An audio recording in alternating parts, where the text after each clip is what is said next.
for discussion. The result is improved strategy, accountability, people, and execution skills. If you are interested in learning more, go to www.criticalmassforbusiness.com and learn more about our executive peer group.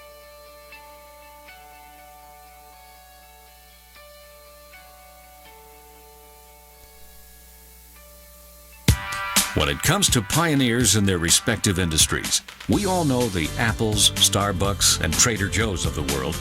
In the realm of recruiting, Decision Toolbox is the industry's best-kept secret, with 90% of their business from referrals and repeat customers. For over 20 years, Decision Toolbox's U.S.-based team of recruiters, sourcers, professional writers, quality personnel, and tech support has perfected a Six Sigma approach to talent management.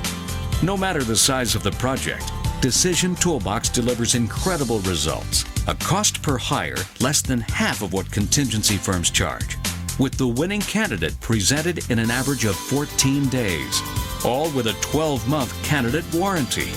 With results like that, Decision Toolbox won't be a secret for long. Visit us at www.dtoolbox.com for more information. Imagine buying a newspaper and discovering that the news you're reading is 6 months old. There isn't much that stays the same for 6 months, and the same thing goes for background checks. In a time when so much outdated information is being passed around, it's good to know that People G2 offers something different. At People G2, we provide today's intelligence, not yesterday's news. Our value-added approach offers you a fully FCRA-compliant solution that includes up-to-the-minute information. By combining industry-leading technology with old-school human investigation, People G2 is able to give you information that is accurate right now, delivered quickly through our online system, or integrated with your HR system. So ask yourself, are you comfortable working with old news, or are you ready for a different kind of background check company? Visit peopleg2.com or call 800-630-2880. That's 800-630-2880 or peopleg2.com. You are listening to the Critical Mass Radio Show, Orange County's business talk show, focused on exploring topics of interest to CEOs who are leading middle market companies. With your host, Richard Franzi. Welcome to this episode of Critical Mass Radio Show. I am your host, Richard Franzi, and this is episode number 958. And ooh, do we have a good one for you today. I've invited Dan Radecki. He is the Chief Scientific Officer of Academy of Brain-Based Leadership to come in and talk a little bit about brain-based leadership. You know, his wide-ranging application for brain-based leadership and passion for children and teens makes Dan a leader in his field of neuroscience. Dan Radecki is working as a leader to offer unique perspective on how brain functioning helps leaders in maximizing their work. He joins us today to share how we all can channel our innermost best to offer growth within our people and our firms. Dan, welcome to the radio show. Thanks, Rick. Great to be here. Let's set context. Tell us a little bit about you and kind of your professional path to this current role. Yeah, well, I started off years ago as a neuroscientist, studying the impact of stress and behavior on people, right? And when I got into the corporate world, it was a little bit surprising how, I took it for granted what we know about how the brain drives our behavior and what stress does to us, but that was totally neglected by even the top leaders in the corporate world. And I thought, wow, this is a big unmet need. Okay. And over time, this bubbled within me, and eventually I met, I came in contact with the Neuro Leadership Institute, and was able to work with them for about 5 years, creating educational component of basically saying, this is what your brain, this is how your brain works, these are the limitations, this is how you manage it, and as a leader, this is important to understand. So neuro-leadership, Dan, to me, seems to be bringing scientific proof to what has been termed the soft skills. It is. In many really aspects of leadership. And it's gratifying for me because this is something I've thought about for a long time. And to be able to go up and talk to leaders and say, without any preconceived notions of me saying, okay, I'm a neuroscientist, this is sort of second nature. But even in the C-suite, they don't they don't think about this, right? So they don't think about the fact that, you have this archaic brain, and some of the things that you do and some of the behaviors you display maybe aren't optimal for leadership for your people. You used the word in the earlier answer, neglected, that the leadership was neglecting this. Does that mean they were aware of it and they chose to ignore it, or was it that wasn't even up on their radar screen where they were aware that their behaviors were having the exact opposite impact of what they had intended? It's unintentional. Okay. I don't think there's any malicious intent there. All It's just not being educated about this. And it permeates society. If you look at what happened with the elections, you can see some similarities in terms of how people responded to the candidates and how the candidates put their messages out there, and it was very much what we see in the leadership realm in the C-suite. So it's nothing neglectful on the part of the leaders. So what has happened, either from a cultural or a technological perspective, that has allowed this field to kind of advance so rapidly, coming from a medical profession into the business line? What is that? What's happened there? I think people are looking for new ways to solve these old problems. And I think what I've seen over the past 8-9 years is that our business world, our global economy is moving so quickly.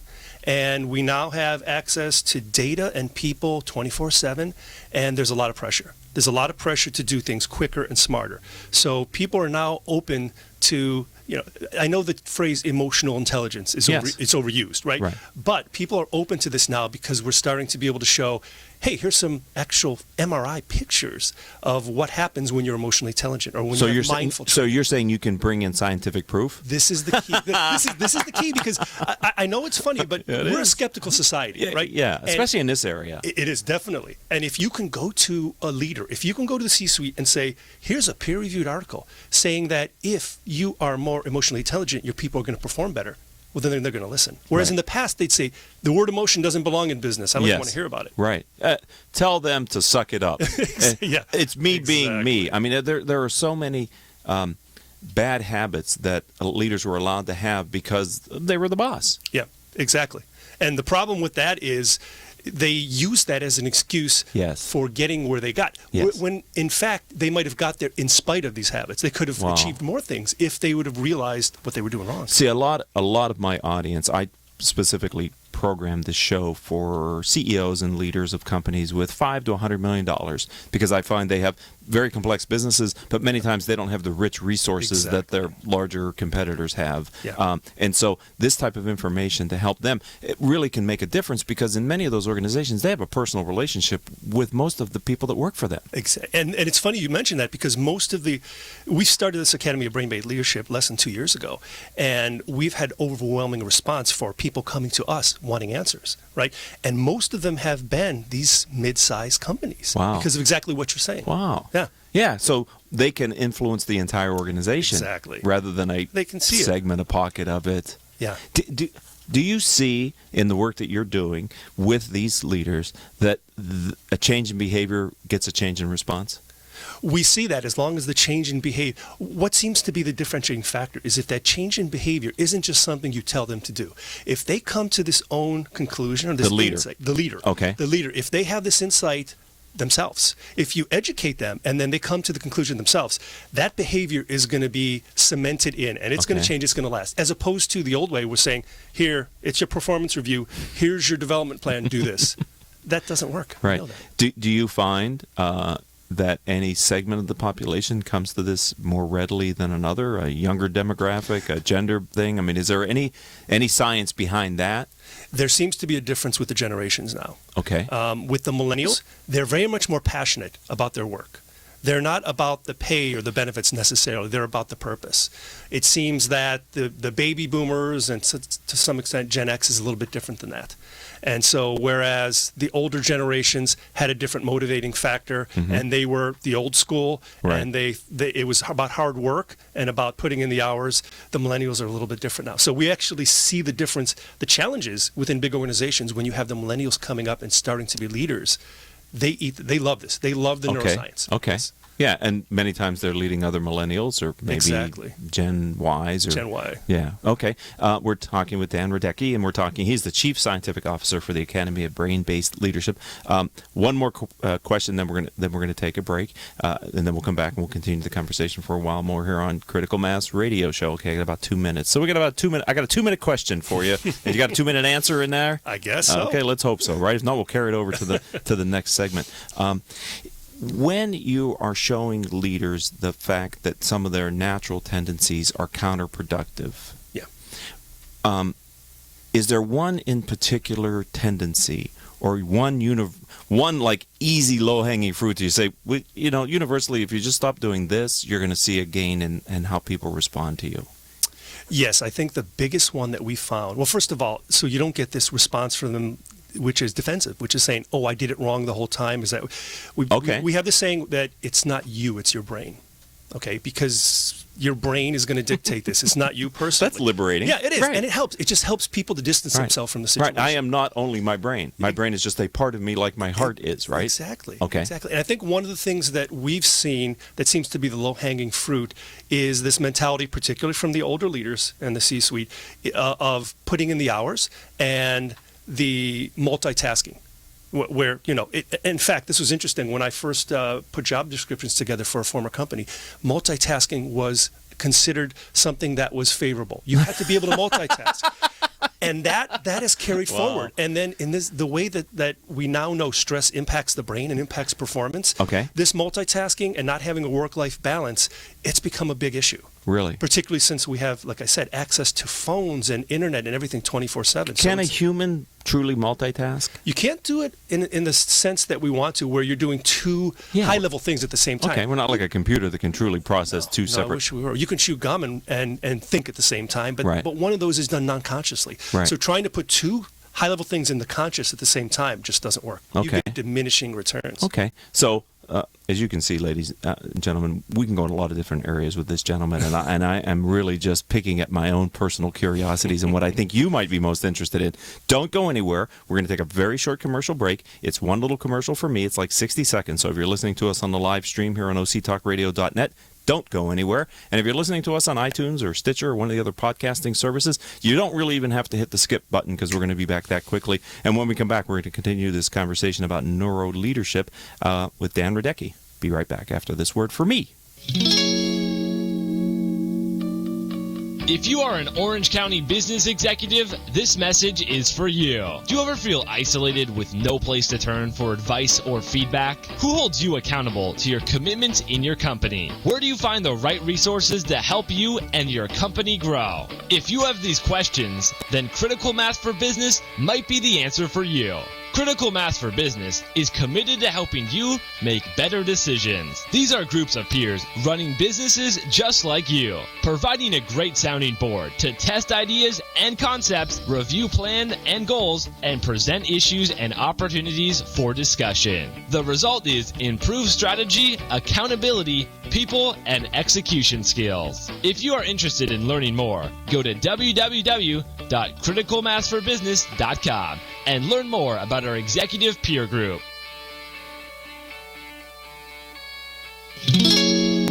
Welcome back to this edition of Critical Mass Radio Show. I am your host, Richard Franzi. You know, a great way to stay informed about wonderful guests like Dan is to sign up for our weekly newsletter. Simply go to my website, Critical Mass for Business. I'm off script there. At the bottom of any page on Critical Mass for Business, there's a Join Our Mailing List box. Just type in your email address, and like magic, you'll start receiving our weekly, just once a week, newsletter that talks about the great guests with some insights from me. We don't do anything else with your email other than subscribe you to the weekly newsletter. All right, Dan Radecki, we're talking about neuro-leadership. Where did this get its start? How did neuro-leadership and brain-based leadership go from academia into business world? Who were the thought leaders that brought that into the realm? Well, I think there was it was sort of a confluence of a lot of organizations and a lot of academia. Really, one of the people who were key to this is it's pretty local. Matt Lieberman at UCLA, who has a social cognitive neuroscience lab there. And then there was some contribution from Columbia University, Kevin Oxner. David Rock wrote a book about this, and that's actually how I came about about the organization. So it really was this When was that? This was in 2009. So relatively recently. Yeah. Okay. And actually, so the origins of the field go back to years before that. It's been over a decade now that it's been around. Is this a global? It is. As a matter of fact, it's taken off ex-U.S. compared to the U.S. And I think, again, it goes back to the idea that we're very skeptical in this country. We're very data-driven, and it took off in Australia. In fact, when we started doing our classes where we educated people, it was accredited through a university in London. It was 10-week sessions, very rigorous, and then a master's program. And this was most of our students were from Australia and Europe and South Africa. In brain-based leadership? In brain-based leadership. And then it migrated to the U.S. And so we tend to have these biases where we think things are the way they are because this is what we see. It's seen through the lens of our brain. Yes. When in reality, I go to places in the U.S. here and people have no clue about this. And I'm always shocked because I think, well, you're a high-performing Fortune 500 company. Right. No clue. And so what is it about the brain that makes this study so important for leaders to understand? I mean, that's not a well-worded question, but do you know where I'm trying to go with it? Okay. Yeah, I do. And it's interesting because in a simplistic manner, we teach this to 8-year-old kids. So it's easy just to say we all have a brain. So we're all subject to these limitations that neuroscience tells us about our brain and our behavior and our decision-making. And so I think probably the thing that we talk about the most is a very simple concept that our brain, think about evolution, our brain is not nearly evolved to the point that our society has yet. So if you think about how much society's evolved, let's say just in the past 500 years, which is a blip in the evolutionary timeline, our brain hasn't evolved at all in that time. So we still have this old brain that's constantly scanning the world for danger. And our brain is literally wired to pick up danger and threat and react to it really quickly. Okay. And so by just understanding that, then you can imagine what happens when you put someone in a state of uncertainty. If you say to them, okay, we're going to have your performance review, Rick, and come to my office at 10 o'clock, and I'm going to go over the feedback with you. Right there, right now, I just put you in this state of threat because of all this uncertainty, and you don't realize it because it's done non-consciously. But this is what happens. So I have a physiological reaction to that I may not even be consciously aware of. You won't be conscious of it because our brain, one of the things of evolution is our brain is become very adept at being efficient. And the best way to be efficient is to let all this stuff that's going on happen beneath the surface. Okay. Because we need to maintain that higher brain for the important stuff, like figuring out if my pizza crust is gluten-free or stuff like that. They're really critical stuff. Right. So uncertainty is a big risk factor. It puts people into a fear state. It's huge. And so what we do is we work a lot with leaders and companies and try to establish what drives them from this threat factor. What is it, because we have a lot of social threats that we've realized from the neuroscience literature. What is it that for you particularly drives you and raises a red flag in your brain and says, uh-oh, there's a threat here? For some people, it's a sense of autonomy. I don't have sense of control, so that really raises a threat for me. For some, it's fairness. For some, it's the sense of esteem. So we came up with a safety model, which basically speaks to that. And there's an assessment to take to really look at what are your drivers that trigger your stress response. And then once you realize this, once you have self-awareness around this, it makes a big difference. And that's something that the leader needs to know because not everybody can be put into threat based on the same drivers is what you're saying. So then you have to customize your messaging around knowing they're hypersensitive or more sensitive in an area. And for your listeners, I would urge you to look at the recent research that Google did. They published it last year. And Google Analytics looked at what is the biggest predictive factor for a high-performing team. So Google analyzes everything, right? And they took 200 teams, a couple thousand people, and what they found was psychological safety was the one thing that predicted high-performing teams. So how do you establish psychological safety? Yeah, how do you establish? You're the expert. Well, what it comes down to, if you look at it, is it's the sense within a team that you can be yourself, that you have the latitude to make mistakes without people jumping on you, without retribution, and that you have a sense of trust within your group. It wasn't about if people had PhDs or MDs or Ivy League education. It was about the psychological safety. Man, you could go all the way back to an 8-year-old, right? I mean, you could go all the way. Yes, exactly. And so then the $64 million question is, how do you establish psychological safety? How do you identify if you have it or not, and then how do you establish it? And that's what we work on. trying to do that with leaders. And lo and behold, it extends to everyone, not just the C-suite, to your relationship with someone, to your relationship with your child. Is psychological safety, once established, fragile or resilient? It's more resilient once people understand what the limitations are and how they got there. Okay. So if I know, here's a great example. If I know that I'm really big on autonomy, okay, I need to be in control of everything. And then I realize that you're not big on it. It's going to cause some conflict with us. Right, because you think you're giving me something good. Exactly. The trust of being autonomous. Yep, And I'm going, duh. And I'm not going to micromanage you, but you want micromanagement. I'd like a little more direction, Dan. So, if I didn't know about that autonomy disconnect here, we'd still be going back and forth. Right. And I've actually seen that, and that was a personal experience of mine. It was Really? my aha moments years ago, to think, wow, we really need to figure out what's driving people. Because you had the autonomous situation with yourself or with an employee? My whole group as scientists were very big on autonomy. That's the way we are. And we had a new person in the group who wasn't, but we didn't know that. Okay. So she struggled, and she was having a difficult time until I finally did an assessment on all the team members, which we have now, and I said, oh, wow, I've been managing her totally wrong.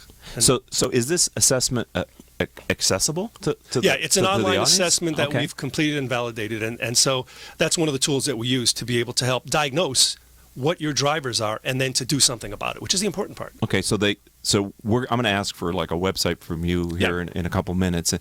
Off of that site, will they be able to find this assessment? Yes. Because my audience, being lifelong learners, are always interested in validated tools that can actually help them to improve their performance. This And I sounds like love one it. of them. I love to hear that, Rick, because what we know from the neuroscience research is that you have to have that growth mindset, which is Right. what your learners have, and that's critical for life. Right. Yeah, so they can pick that up on our website, and it's very easy to do. So where do you see neuroleadership and the study of brain-based leadership going, Dan? I think, and this is gratifying for us personally, myself, Leonie Hull, who's our COO, and Phil Dixon, who's our CEO, what drives us is bringing this to the masses. You know, we started this years ago, and we saw it worked. We see the tangible results in the corporate world.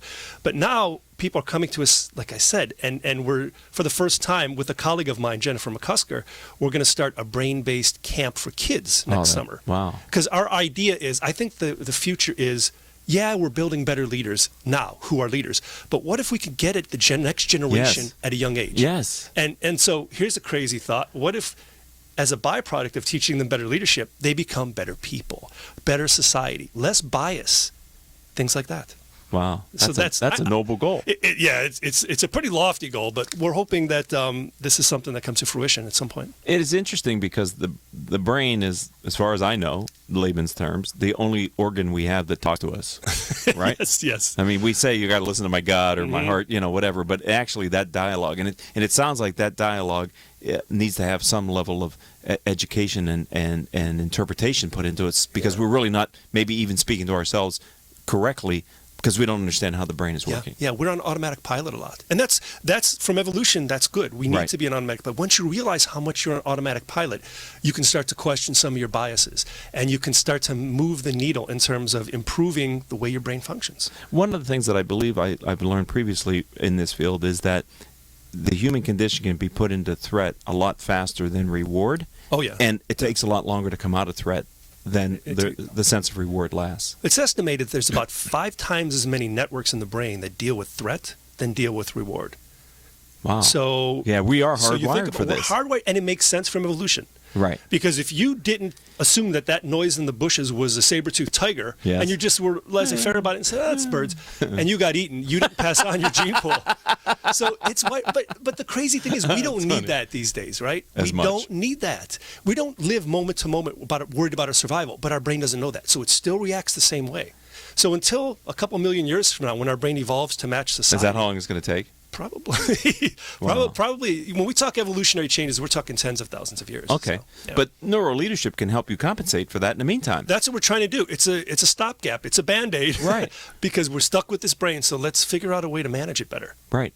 And I've found in my community here of leaders in Orange County and kind of through the global community with the radio show that once people learn a new tool, they can rapidly reframe a lot of things that are historically been in place in their company, because now they have this shared awareness that they can look at things almost like dispassionately and and take some really uncomfortable moments that have become cultural and remove them or reduce them significantly. Is that your experience? That's the key. And what I found, I think it may be as simple as putting language around this. Yes. If I could say to you in that example I gave, it said, you say, Dan, you're challenging my sense of autonomy by doing this, or you're giving me too much sense of control, and it's triggering my response, and I'm under a state of threat. And now that I'm under a state of threat, my stress response is through the roof. And stress, by the way, actually deteriorates the higher brain. So I can't think creatively right now because I'm worried. So what we find is it creates that language, and I've even heard it from 8-year-old kids in their own way. I agree. I think I'm always wanting to take the things that we've learned here on the radio show or that I see in the critical mass community and bring it to the younger people, because I think how much easier in some ways would their life be if they had this at a younger age, right? If it's beneficial to us now in our 40s and 50s, imagine if we were 10 or 15. The one thing I hear from people after they go through this is they say, especially when we talk about managing emotions, emotional regulation, they say, I wish I just had a little bit of this when I was going through puberty. Because it would make a big difference. And on that note, Dan Radecki, how does someone learn about your organization? How do they find the Academy of Brain-Based Leadership? You could just go to our website, www.academy-bbl.com. Okay. Academy Brain-Based Leadership. And the assessment we talked about is there as well as information on the assessment, and we have an educational program now. And as I said, we're starting a whole bunch of different initiatives, so it's pretty exciting. I think this is, for the kind of audience that listens to the Critical Mass Radio Show, this is so much worth the effort to take time to learn about, because I think it is transformative to their organizations. And my sense is their personal quality of life goes up. That's the byproduct. We all have a brain, so you take your brain home with you. If it works in the corporate world, it's going to work at home. All right. Well, thank you for being a friend of the program. Sure. Welcome to the Critical Mass community. I really appreciate the time you spent with us here today. Anytime, Rick. This is fun. I've totally enjoyed it. All right, ladies and gentlemen, that's going to wrap up another episode of the Critical Mass Radio Show. I want to thank our engineer for today, Paul Roberts. Our producers are Joan Park, Crystal Nunnally, and Haley Stern. I'm your host, Richard Franzi. If you'd like to learn more about the radio show or the firm that I lead and the CEO peer groups that I chair, visit my website, criticalmass, MASS4FOR, business.com. And until the next show, I hope all of your business decisions will move your company in a positive direction. You have been listening to Critical Mass Radio Show Business Talk Show, focused on exploring topics of interest to CEOs who are leading middle market companies. With your host, Richard Franzi.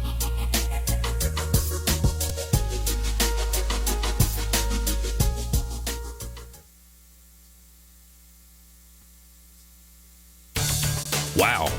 Marketing predictions are out for 2015, and marketing success is changing.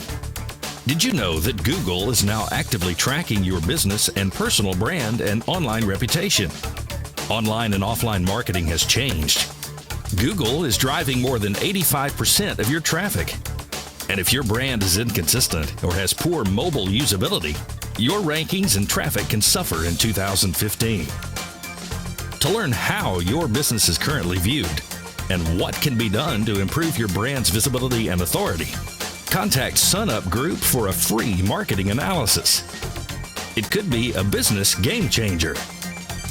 Visit www.sunupgroup.com today or call 877-609-3840, extension 700.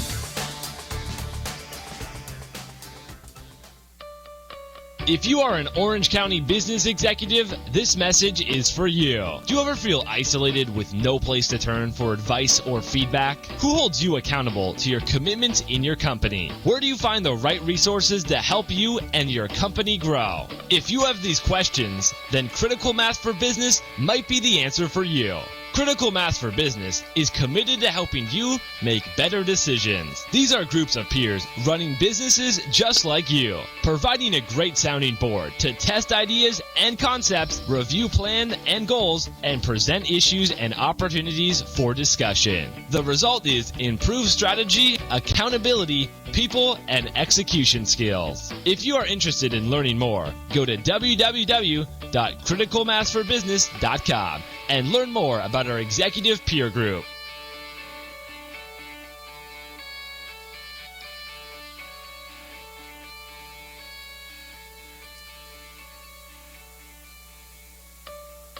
If you are an Orange County business executive, this message is for you. Do you ever feel isolated with no place to turn for advice or feedback? Who holds you accountable to your commitments in your company? Where do you find the right resources to help you and your company grow? If you have these questions, then Critical Mass for Business might be the answer for you.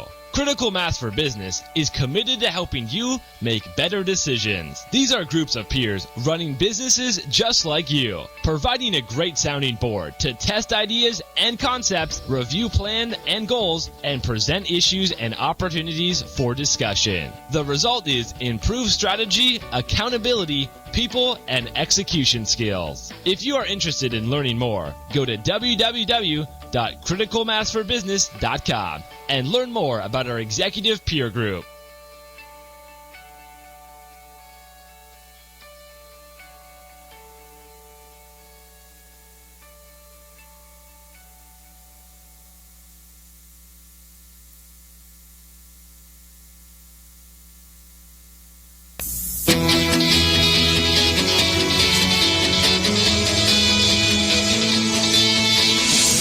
Welcome, everybody. It's time once again for another episode of OC Spotlight. We try and take a look at the most interesting people doing the most amazing things right here in your own backyard.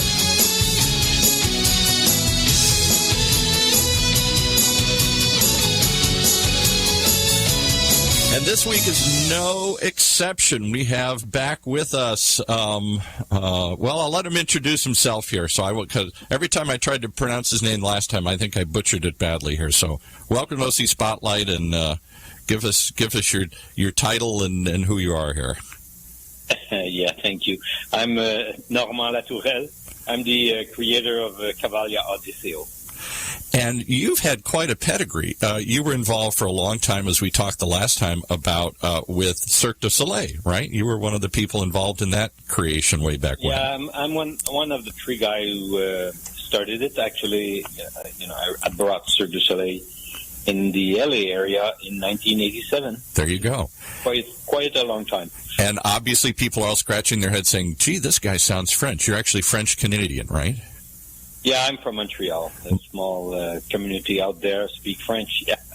And so that's where Cirque du Soleil and all these things were created. Talk about that just for a minute. We didn't go into that last time. What brought up, because this Cirque du Soleil has become a phenomenon around the world. It isn't just the first time I heard of it was in the Vegas hotels, and then it started spreading out all over the place here, and it's become a phenomenon. You brought back a new type of aerial circus that I'd never seen before. Yeah, well, when we got started, it was more like it really started as a fair in a small town outside of, pretty far from Montreal, 3.5 hour drive from Montreal, so very small town.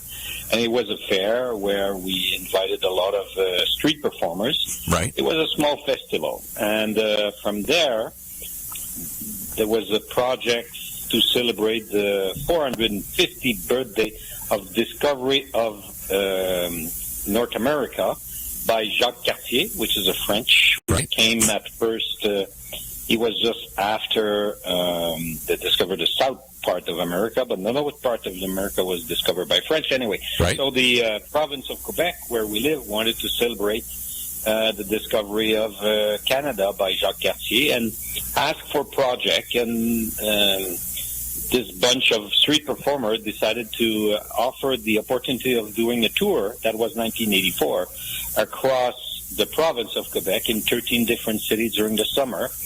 And we got a grant of $1 million to do that. Wow. And because the weather up there is not very nice, we thought it was better to buy a tent. And the cheapest tent we found was a tent that was built by Italians, and it was a circus tent. Right. And we bought a 800-seat circus tent. And what street performers do when they have a circus tent? They do a circus. Yeah, right. And this is how it got started. A circus without animals, but there obviously one of the things was it was all street performers. You had jugglers, you had acrobats, you had aerialists, you had all these people, but no animals. That element of the circus didn't exist, right? Exactly. And I came in the year after because I saw that show, and I knew a little bit the two guys who were there at that time. I mean, there were more than two; there were 13 of them. Right. Founder, but it was more like sort of a project, almost student project. And I've seen the show, and I thought it was very good. And those two guys approached me. They were the main. One was the president, Guy Laliberté, and the other one was the accounting. And they asked me what if I could help them. And I was more into the music industry. I was touring big artists, big names artists, big in the French Canadian part. Right. And I was so I decided to try to help and to try to make this become more modern. So this is where. So you were like a tour promoter. You put on concerts and stuff and helped have artists. Yeah, that's I was doing this, but I was also producing records, and I was directing some shows, and I was pretty doing. At that time when I got started, I was a light designer. I did sound design. I was touching almost every part of touring with bands, right? And including the of course the production, the promotion, and all that. So they came to me because I had experience, and I said, okay, let's try to do a real show. And instead of having because at that time there was more a marching band. I said, instead of having a marching band, let's put a synthesizer there and make it a little bit more modern. And instead of having, which they had at that time, about 12 spots, I say, let's bring the lights, much more lights, and bring smoke and smoke effect, and let's invest a little bit more and contain. And the costumes at Cirque du Soleil that are so otherworldly. It's so beyond your imagination. It's marveling just to watch, not just the acrobatics of it, but the costumes and the light and the whole production. It looks like you're watching something from another planet. Yeah, totally. And from that year, 85, 86, it was still summer tour, because in Canada you cannot tour more than 6 months a year. Right. And we've decided to come to Los Angeles in 1987 to extend the tour. And we opened in September 1987 in downtown LA. We were part of the LA Arts Festival, right, which was the sequel of the Olympics Arts Festival. Right. And just to make it a long story short, we were supposed to be there for 1 month. We opened with very few tickets sold. And because nobody had ever heard of anything. How would you even market something like this? I've never seen anything like this before. I don't even know what to call it. Right. It's not a circus, but it says Circus of the Sun, Cirque du Soleil, but it's not really a circus like I know. No, and the tagline I created at that time was, we reinvent the circus. Right. And this is the English was not very good, but it did tell what we were. And we opened the day after we did the front page of the LA Times, which was a big deal at that time because LA Times was the huge. main. I remember all this in the 80s. I remember this vividly. I was involved in the entertainment industry myself as a publicist for Johnny Mathis and Anthony Quinn. So, yeah, it was a big splash. You guys came out of nowhere, and this thing was a new phenomenon. Yeah, and the day after we opened, there were about 3 blocks lined up in front of our 2 windows box office, and couple weeks after that, there were scalpers selling tickets that the top price ticket at that time was $22.50, and they were selling tickets $100 each. Wow. So this is how it got started, and then we grown up. And all of a sudden, then it made it into Vegas, and it became this giant production, and nobody thought productions like that could work in Vegas. It had always been big singers or big, maybe some the shows like the Follies and those kinds of shows with pretty girls in it, but nobody had ever done a show of acrobats, and that just took off. So now all that everybody's familiar with it. There isn't a person in this country that you can't say Cirque du Soleil to. I don't care where they are, and they immediately know what it is, and they either have seen it themselves or they know somebody that's seen it or they've wanted to see it. Really, I don't think anybody would say, "Oh no, that I would never want to see that," or "No, I don't know anything about that." So you've created this cultural phenomenon here. Yeah, and maybe, I can say sometime, unfortunately, you see them too much, but that's another ball. That could be true. I think it's almost everywhere, and so you get a certain fatigue. The newness is worn off of it. Yeah, and this is where, I got to the point where I wanted to do something different. Exactly. And I said, how can I still be on tour, go on tour, and challenge what exists already? And this is how I came out with the idea of creating a show with horses, a very modern approach, and reinvent the horse shows, right, or the circus. And that's my question. That's where we were leading with this, because circuses, in the 1800s, when the circus came to small towns around America, everybody couldn't wait. The circus is coming. It's here. It's here. There was an excitement. There was enthusiasm. And it was exotic. They brought back animals you'd never seen before, elephants and giraffes and other things that you'd only read about. There was no TV. You couldn't have an experience with any of these animals. And they brought back exotic performers, and they brought back the bearded lady and all this, strange things that you could only imagine. It just seemed so foreign and exotic. And then, obviously, circus kind of ran their course. And I would say somewhere after World War II, the Barnum and Bailey's and the Ringling Brothers and all that started to change. And that became, as we got into big cities and less small towns, it wasn't so exotic. It wasn't so thrilling. When I was a kid, the circus was kind of dying. And then animals, people got concerned about transporting animals around the country, and animal activists rose up and said, maybe this isn't a good idea, keeping elephants in cages and making them perform. That isn't what was once seen as entertaining, now seems kind of cruel or unusual. So the idea of bringing animals back into this must have met some resistance. Well, not really with horses, because you have to realize that horses are domesticated animal. That's true. They're a little bit like dogs, and the horse we have today, they have nothing to do with the original horse that were the stallions running free. Yeah, right, exactly. The Mustangs out in the western U.S. here. Yeah, I mean, just go back to dogs again. They used to be wolves, right? And there's nothing too much of a wolf now in most of the dogs. No. And it's the same thing with the horses. The horses, they have their different breeds. All the breeds are man-made. Right. And they have specific purpose, and that is very captivating when you start to dig a little bit.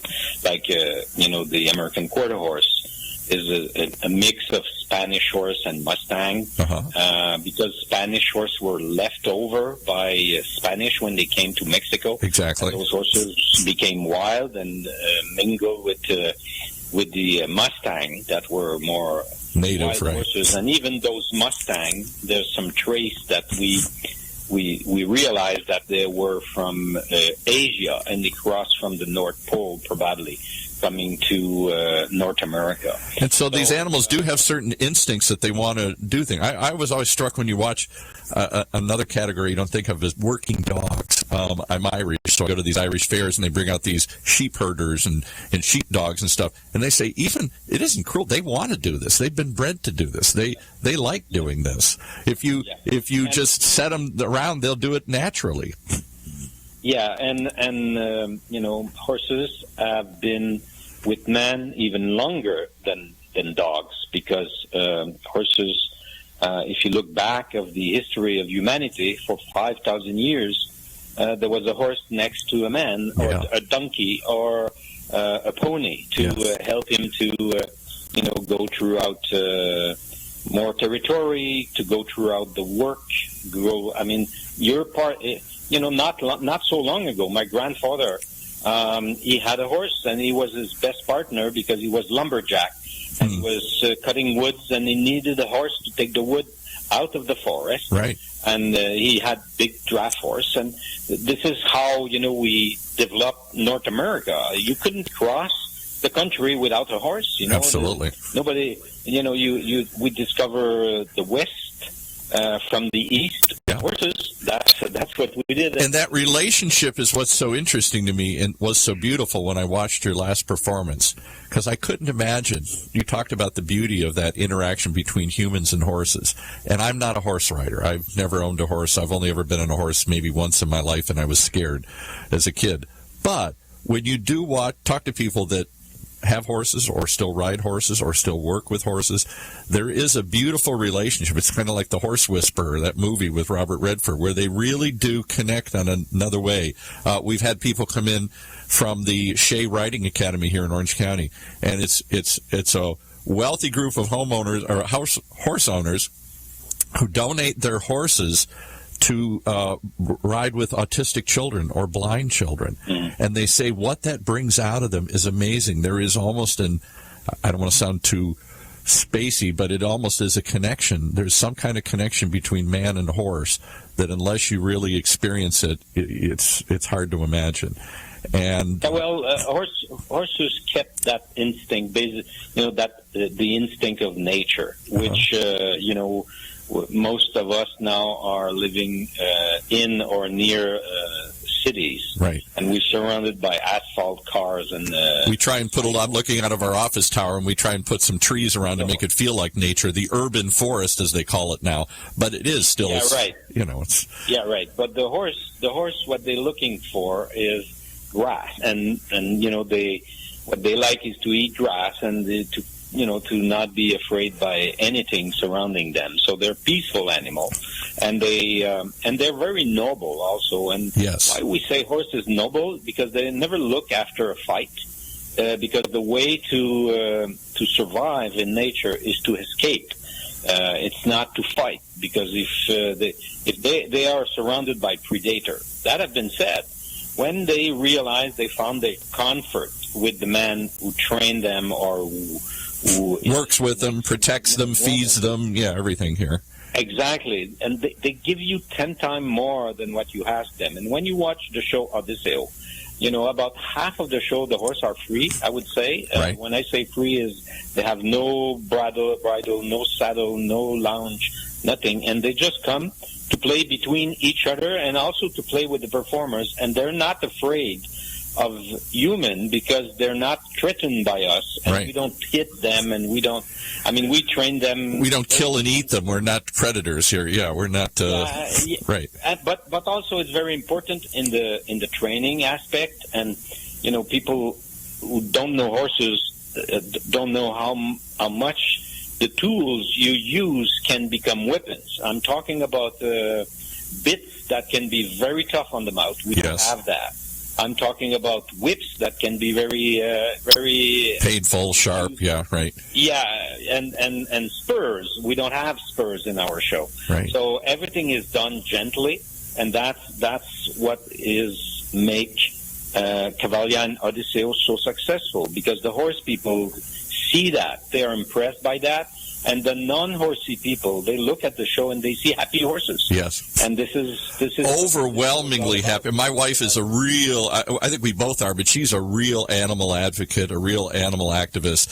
And in fact, her sister was kind of, not sure that she could support this. And when we all went, we were all struck by the love and the tenderness and the feeling that you could sense between the performers and the horses, both ways. The horses were just having a ball, and the performers were working with the horses, not forcing them to do strange tricks or things they wouldn't normally do. Like that one scene at the end, I don't know if you're going to have that again, but when it all comes to this finale, I don't want to give it all away, and the horses run through this, I don't know how you create this river, this stream, and they're splashing and running through this, and everybody just goes crazy, and the horses go crazy, and it's so uplifting. It's amazing. Yeah. This is part of really what I like to do. We mentioned that when we started we reinvent the circus. Yes. What is Cavalia and Odysseo is doing. We have reinvented a new type of performing arts or spectacular, and this is why it's so successful. We're just returning to Irvine after a long run. We had the long run the last time we were here not even 6, I think it was 6 or 7 months ago. Right. And we're returning because the demand is still there.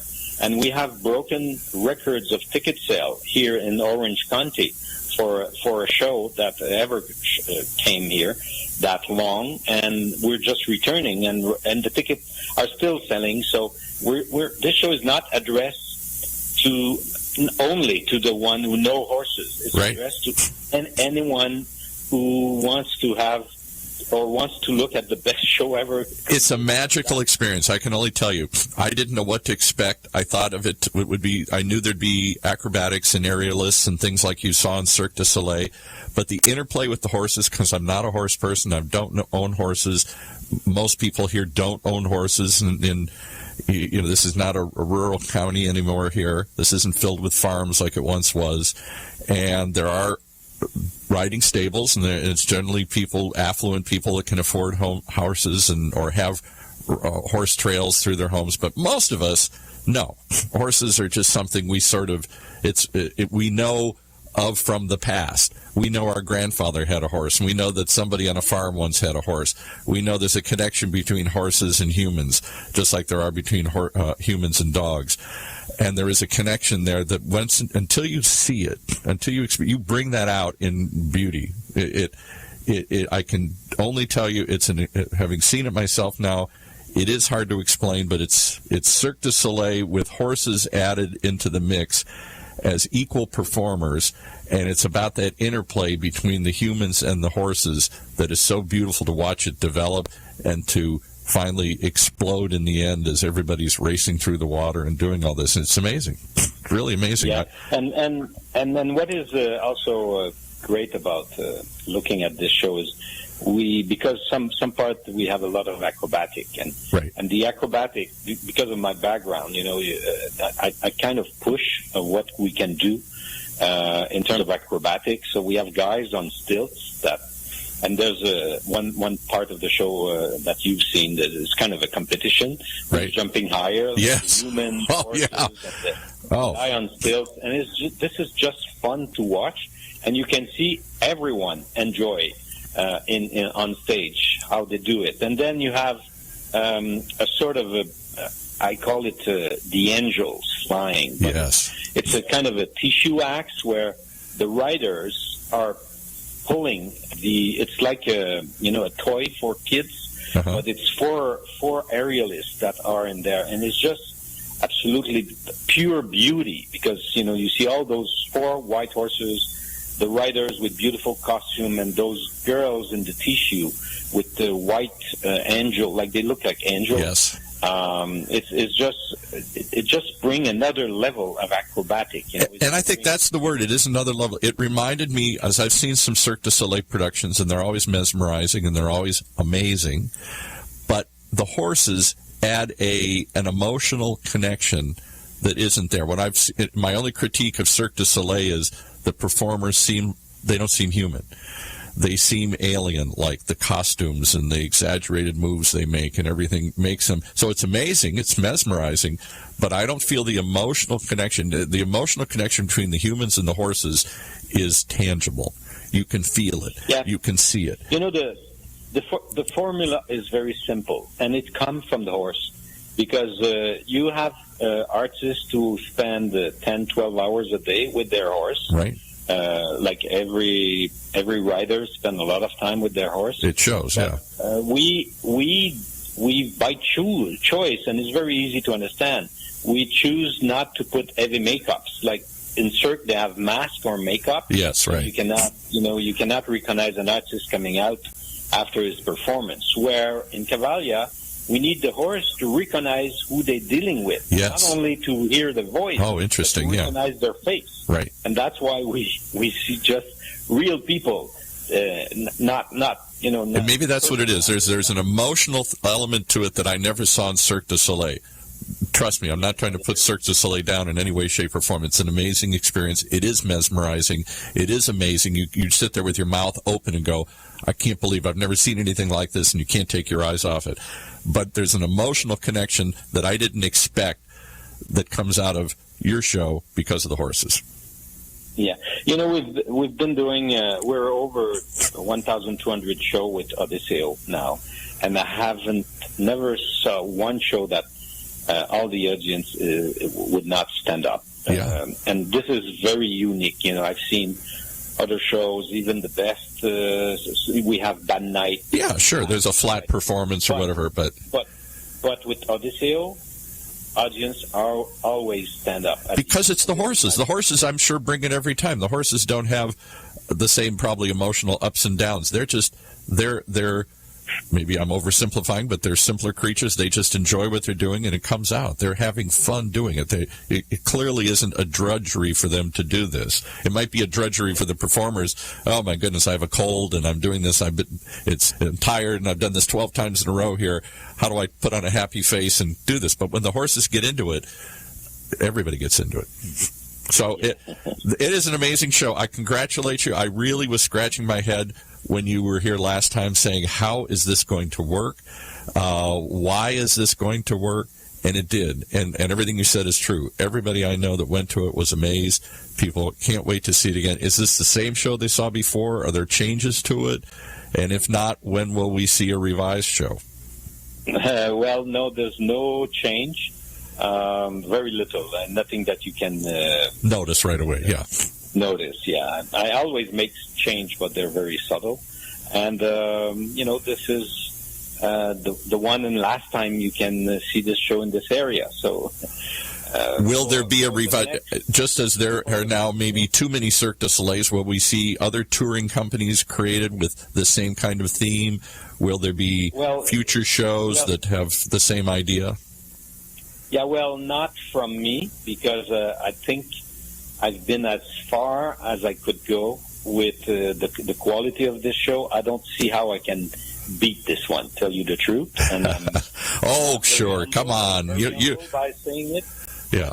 I don't think I can beat this one. As a touring show, I don't see how I can do it. So I'm not creating just before I have to create. I create when I feel I have something that I have reinvent or create something that does not exist. Otherwise, I'm not doing it. So both of those are true. You've certainly reinvented a series of two. The first one was Cavallia, and this is Odysseo, and I'm telling you, is the last one. Oh, sure. Come on. You promised us this was the last one the last time here. And